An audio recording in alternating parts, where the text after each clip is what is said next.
Halo, shalom adik-adik, apa kabar? Kali ini ketemu lagi sama Kak Ria dan kita mau sharing lanjutan dari kitab Markus. Udah mau selesai nih pasal yang keduanya, nggak berasa ya? Yuk, sebelum kita mulai kita lipat tangannya, kita mau berdoa dulu, tutup matanya. Bapa yang baik, terima kasih, kami mengucap syukur untuk hari ini kami boleh sama-sama kembali berkumpul untuk belajar. Kami percaya Tuhan semua karena kebaikan dan anugerah Tuhan saja. Dan kalau sebentar kami mau belajar, Tuhan buka hati kami supaya kami bisa menerima setiap kebenaran firman. Dan bukan cuma kami dengar Tuhan, tapi kami lakukan dalam kehidupan kami. Kami menyerahkan waktu kami ke dalam tangan Tuhan, hidup kami sepenuhnya ke dalam tangan Tuhan. Dalam nama Yesus Kristus kami berdoa dan bersyukur. Amin. Nah, adik-adik, kita lanjutin yuk. Ini tinggal sedikit nih pasal 2-nya. Sebentar lagi kita mau masuk ke pasal yang ketiga. Gak berasa banget ya. Nah, ini perikop yang ke-12. Buka kitab Markusnya, pasalnya yang kedua, ayatnya yang ke-18 sampai dengan yang ke-22. Pendek-pendek sih. Dan ini temanya sedikit lebih berat ya. Yuk, kita sama-sama buka ya. Markus 2. Ayatnya yang ke-18 sampai 22 kita baca bersama-sama. Judul perikopnya hal berpuasa. Wah, berat ya adik-adik, mungkin sebagian belum pernah berpuasa, tapi tidak apa-apa, kita belajar pasti ada maknanya. Mungkin bukan tentang puasa, tapi bisa hal lain yang kita pelajari. Nanti Kak Ria sharing beberapa poin yang mungkin tidak berkaitan dengan puasa, tapi bisa adik lakukan. Yuk. Hal berpuasa, ayatnya yang ke-18, pada suatu kali ketika murid-murid Yohanes dan orang-orang Farisi sedang berpuasa, datanglah orang-orang dan mengatakan kepada Yesus, "Mengapa murid-murid Yohanes dan murid-murid orang Farisi berpuasa, tetapi murid-muridmu tidak?" Jawab Yesus kepada mereka, "Dapatkah sahabat-sahabat mempelai laki-laki berpuasa sedang mempelai itu bersama mereka? Selama mempelai itu bersama mereka, mereka tidak dapat berpuasa. Tetapi waktunya akan datang mempelai itu diambil dari mereka, dan pada waktu itulah mereka akan berpuasa. Tidak seorang pun menambalkan secari kain yang belum susut pada baju yang tua, karena jika demikian, kain penambal itu akan mencabiknya, yang baru mencabik yang tua, lalu makin besarlah koyaknya. Demikian juga tidak seorang pun mengisikan anggur yang baru ke dalam kantong kulit yang tua, karena jika demikian, anggur itu akan mengoyakkan kantong itu, sehingga anggur itu dan kantongnya dua-duanya terbuang, tetapi anggur yang baru hendaknya disimpan dalam kantong yang baru pula." Nah, ini kayaknya agak membingungkan ya, tapi nggak apa-apa, Kak Ria kasih gambaran dulu. Jadi ceritanya murid-murid Yohanes, ini Yohanes Pembaptis ya, dan orang-orang Farisi itu ada masanya mereka berpuasa. Lalu ketika mereka lihat, loh, muridnya Tuhan Yesus kok nggak puasa? Lalu mereka tanya kepada Tuhan Yesus, "Tuhan Yesus, kok murid kamu nggak puasa sih?" Lalu Tuhan Yesus menjawabnya seperti sebuah perumpamaan ya adik-adik. Tuhan Yesus itu tidak jarang sekali menjawab sesuatu itu secara frontal gitu ya, secara langsung, pasti pakai istilah ibarat seperti itu ya.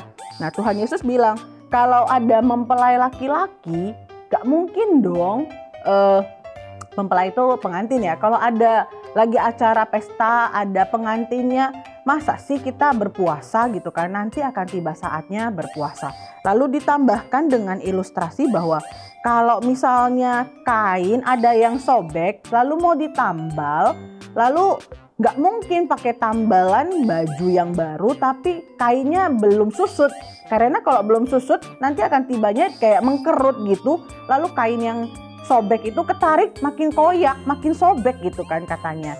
Dan ditambahkan lagi dengan satu ilustrasi lagi, kalau misalnya di zaman dulu mereka simpen minuman anggur itu kayak wine gitu ya, di dalam sebuah tempat kain.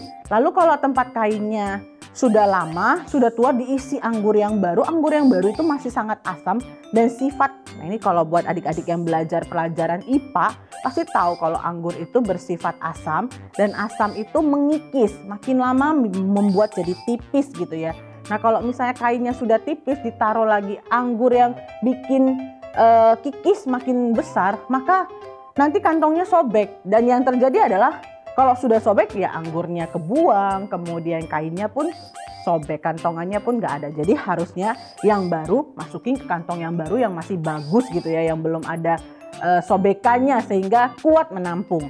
Nah, apa sih yang bisa kita pelajari dari cerita ini? Kayaknya nggak nyambung tentang hal berpuasa kok dikait-kaitkan dengan hal seperti ini.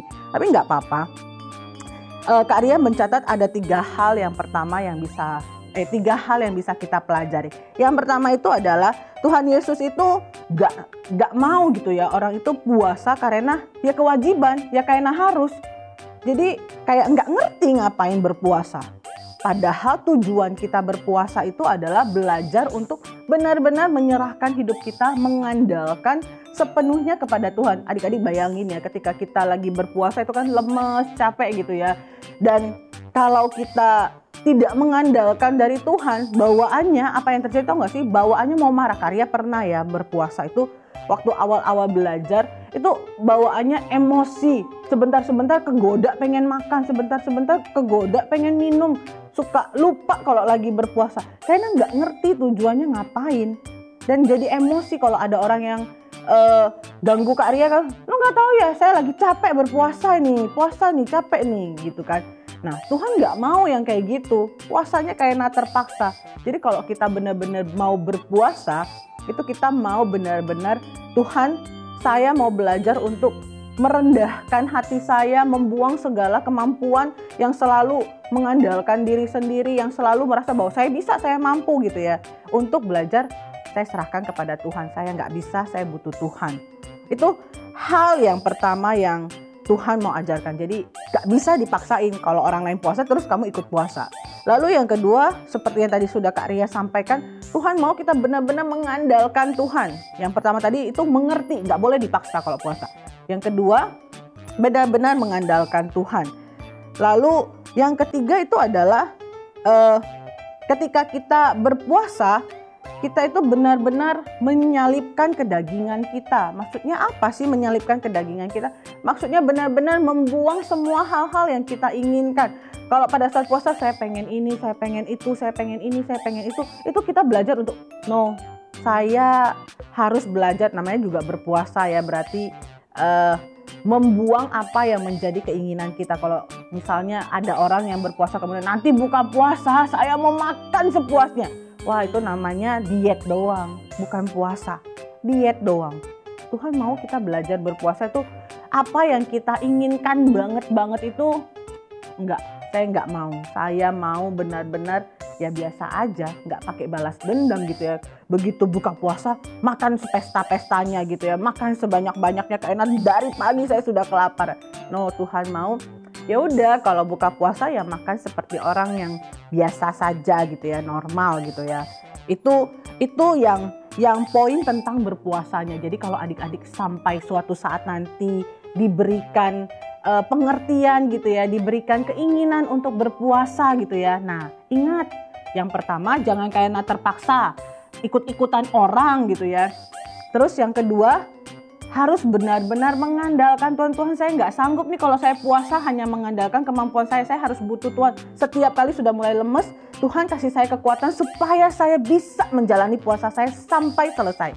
Lalu yang ketiga, buang semua keinginan-keinginan kamu sendiri. Nanti puasa saya pengen pesta. No, selesai puasa makan seperti biasanya. Itu tentang puasa. Nah, kita hubungkan dengan yang kenapa sih ada hubungannya sama kain yang koyak, anggur yang asam. Nah, hal yang seperti itu dikasih tahu kepada kita supaya yang lama udah buanglah, jangan dicampur-campur lagi. Pakai yang baru. Sama seperti kita, ketika kita sudah terima Tuhan, hidup kita yang lama udah jangan diingat-ingat lagi, jangan diikut-ikutin lagi. Nanti malah akan merusak hidup baru, malah akan merusak cara Tuhan memimpin kita gitu ya. Kayak misalnya, dulu saya boleh kok nyontek. Lah, kok setelah ikut Tuhan saya kok nggak boleh nyontek lagi? Nah, jangan diingat-ingat lagi yang lama. Dulu nilai saya ketika nggak ikut Tuhan bagus-bagus karena saya bisa nyontek. Sekarang setelah ikut Tuhan, nilai saya jelek karena saya nggak bisa nyontek lagi. Wah, bukan begitu ya. Jadi kita belajar untuk, oke, ikut Tuhan, saya tidak mau lagi nyontek-nyontek. Karena menyontek itu sama dengan mencuri, karena mencuri jawaban yang tidak seharusnya kamu ambil gitu ya, dari orang lain atau dari buku. Tapi kamu pikir sendiri. Sekarang belajar untuk, saya nggak mau lagi, saya mau mengandalkan Tuhan, saya mau belajar sungguh-sungguh. Saya mau berdoa, Tuhan kalau saya sudah belajar, Tuhan tolong saya ketika ujian, nanti saya diingatkan kembali sama pelajaran saya. Jadi yang lama, yang cara-cara lama, udah nggak mau pakai lagi. Pakai cara yang baru. Sama seperti yang tadi. Baju yang lama Yang sudah koyak jangan dicampur sama baju yang baru, nanti malah yang baru ikut-ikutan kebuang juga. Anggur yang baru jangan dipakein kantong yang lama lagi karena nanti kebuang, sayang gitu ya. Nah itu poin yang bisa kita pelajari dari perikop hal berpuasa. Luar biasa ya, firmannya sih tentang berpuasa, tapi banyak hal yang bisa kita pelajari di sini. Banyak hal-hal yang bisa kita dapatkan bukan hanya tentang berpuasa. Tuhan Yesus itu emang luar biasa kalau ngajar gitu ya. Ini yang Kak Ria dapatkan. Nanti kalau adik-adik baca lagi kemudian menemukan sesuatu yang baru lagi, ya begitu, firman itu hidup gitu kan. Jadi dia pasti memberikan pengertian-pengertian yang baru setiap saat. Kak Ria waktu awal belajar pun begitu. Kayaknya nggak nyambung deh. Tapi setelah didalam-dalami, direnungkan firmannya setiap waktu, jadi mengerti maksud Tuhan itu apa. Oke? Nah sampai di sini sharing kita hari ini, kita belajar kalau adik-adik punya kerinduan untuk berpuasa, ayo boleh belajar berpuasa. Berpuasa ketika kita sadar bahwa saya udah nggak mampu Tuhan, saya butuh Tuhan dan saya mau benar-benar menyerahkan sepenuhnya semua yang terjadi di dalam hidup saya. Keinginan saya, kerinduan saya hanya untuk Tuhan. Nah dari situ kita belajar berpuasa, mengendalikan keinginan pribadi kita dan belajar untuk ngerti apa yang menjadi kehendak Tuhan. Oke, sampai di sini kita mau tutup supaya setiap firman yang kita dengar melekat di dalam hati kita. Lipat tangannya, tutup matanya. Bapa yang baik, terima kasih, kami mengucap syukur kalau Tuhan boleh ingatkan kami kembali lewat firman hari ini bahwa ketika kami mau ikut Tuhan, kami harus meninggalkan manusia lama kami, meninggalkan kedagingan kami, meninggalkan keinginan-keinginan pribadi kami hanya untuk benar-benar mengikuti apa yang menjadi kehendak Bapa. Demikian juga ketika kami mau berpuasa, kami mau dengan pengertian yang benar, pengetahuan yang benar, bukan karena ikut-ikutan, tapi karena kami tahu Tuhan, hanya dengan mengandalkan Tuhan saja kami bisa hidup, kami bisa berjalan, kami bisa dipimpin oleh kepada kehidupan yang baru. Terima kasih Tuhan Yesus, kami menyerahkan sepenuhnya ke dalam tangan Tuhan. Tuhan yang bantu kami, Tuhan yang pegang tangan kami untuk berjalan. Hanya dalam nama Yesus Kristus kami berdoa dan bersyukur. Amin. Sampai di sini sharingnya, sampai ketemu lagi minggu berikutnya. Tuhan Yesus memberkati. Dah.